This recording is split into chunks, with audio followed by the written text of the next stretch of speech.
Hello everyone, welcome back, and if you're new, welcome. As promised, we are going to do part 2 of our SKOOLIE tour. I have the technical expert, Azriel, here with us, and we're going to go through and we will show you all of the ins and outs of the bus, how she runs, how we live, and yeah, stick around.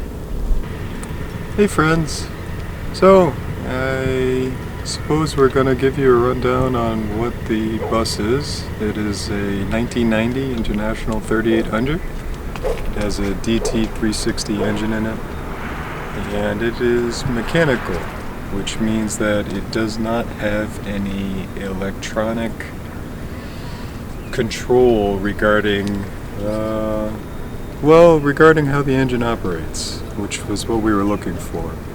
By keeping it in that version, or having it as a mechanical injection pump, it allows us the opportunity to utilize alternative fuels, mainly waste oil, or when we do an oil change, we could put it right into the tank once it's been filtered, and it'll continue to move forward with that offering that we're giving it. Transmission fluid as well, and there's many variations. It's something to keep in mind if you have interest in having that opportunity. Look for something that doesn't have so many electronic controls. Well, we're going to touch base on solar now. There are limitless possibilities and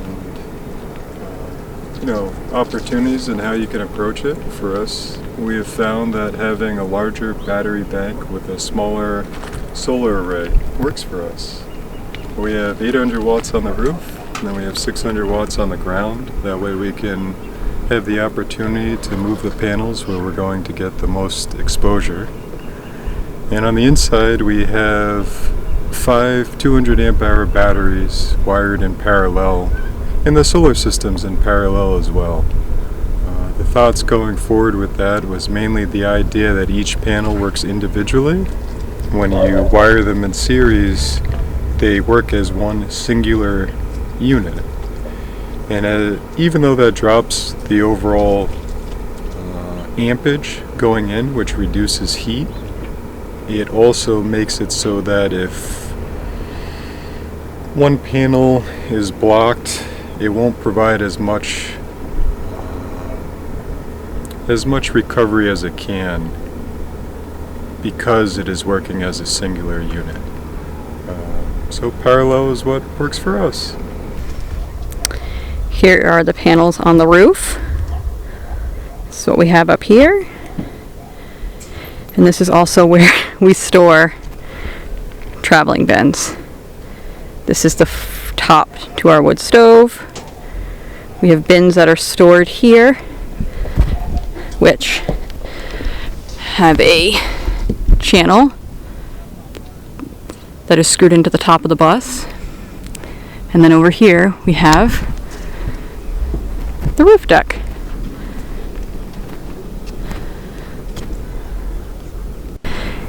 Here on the back of the bus is where we keep our generator. It also will weld as well. We have the ladder.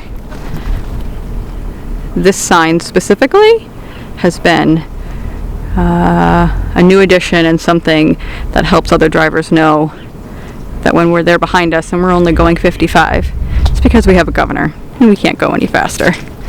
And then we have another little platform here that we store gas cans on, but everything's covered with a tarp because it rained. And then also kayak storage off the side so we can still use the deck.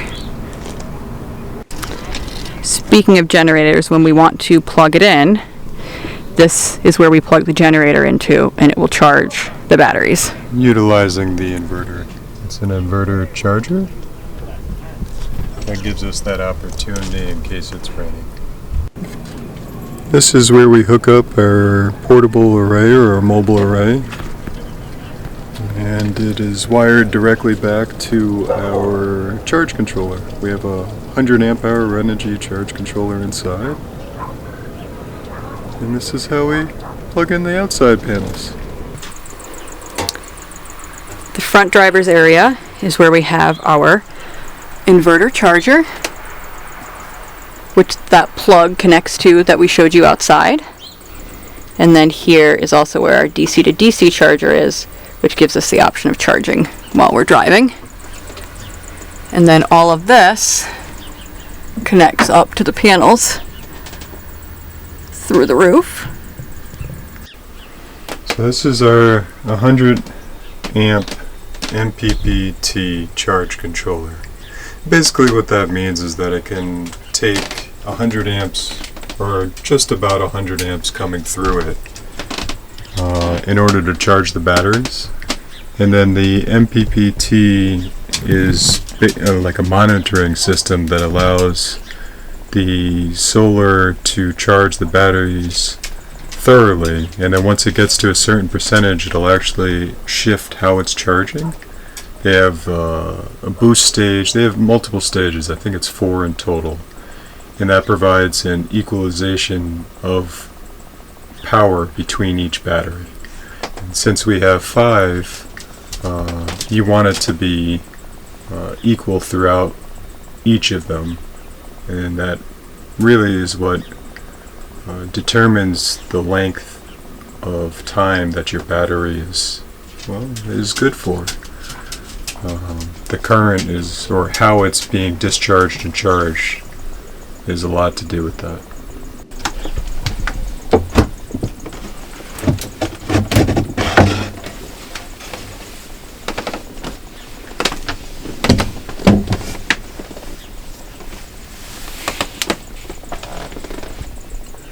What we have here is we have our battery bank. So these are the 5 batteries here. There's 4 down and 1 up here. They're all wired in parallel with this 2-aught cabling. And then we have our fuse here for our inverter charger. We have a fuse here for our solar panels to our charge controller. And then we have another one, or another 2 tucked down there for our DC to DC charger.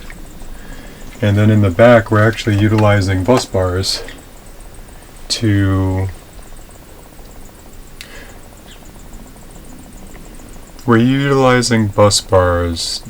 send the power out to all our devices. Since we went with appliances that are all 12 volt, they don't pull a lot of current. And what that provides us with is, with our battery bank system and with our low consumption, we can stay not charging or not having a full sun for roughly 5 to 7 days, which was what we were looking for. You know, everyone has their own approach. For us, it was the idea of a larger battery bank with a smaller recovery system. And if you look right here, the charger is blinking. It's just showing us what power we have, but when it charges, it blinks like that. So we have sun power coming in, even though it's a pretty cloudy day out there. Yes. Throughout the bus, we have small USB chargers in almost every room. And then we have 2 regular house chargers, one here and one in the kitchen, and those work off the inverter. We're here, we're in the living room. We also installed these lights, as well as the ones in the back, that work off of a switch. That way, if we are out somewhere where there's not a lot of light, we can provide our own light. Something else we installed from AutoZone was just a simple backup camera set up on the back of the bus. Turns on with a switch to help maneuvering. And then we also installed a new radio system with speakers. This is a table we use outside. It's just a slab of redwood that we attach to the bus. And then we use a carabiner in this slot so it doesn't move when we're driving. Here is the exhaust for our diesel heater. And then right back here, we added extra storage by getting a toolbox from Tractor Supply that Azriel then welded on the underside of the bus for storage. Just a few things to mention underneath our sink. We have a water filtration system here, and then right back here is a propane alarm that you have for RVs, because this is where our propane lines run for our water heater and the oven. And then in the back right here is our water pump. And then these lines will go back that way to the shower. So this is the outlets for our diesel heater. We have one here that goes into the the closed cabinet area. That way it can mitigate any of the heat that it just generates by being on. And then these are where the hoses are actually hooked up to. One here and one here. And then we have one that continues all the way back to underneath our bed in the back to try to disperse the heat evenly. And inside we have a baffle, that way we can, adjust the flow if it's getting too warm in one area or too cool in another. And what kind of heater is it? It's a Webasto Evo 55, I believe. We went with the Webasto heater because it has that internal altimeter, which offers the availability of us to go to different elevations and it's still to have a proficient combustion. It's still going to run as efficiently as it is meant to. Okay. Here we have the diesel heater tank.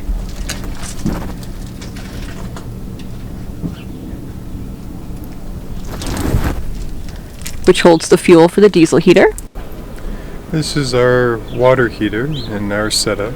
We made it so that it can be removed with the thoughts of being able to utilize it in the future in other means. So it's ran by propane.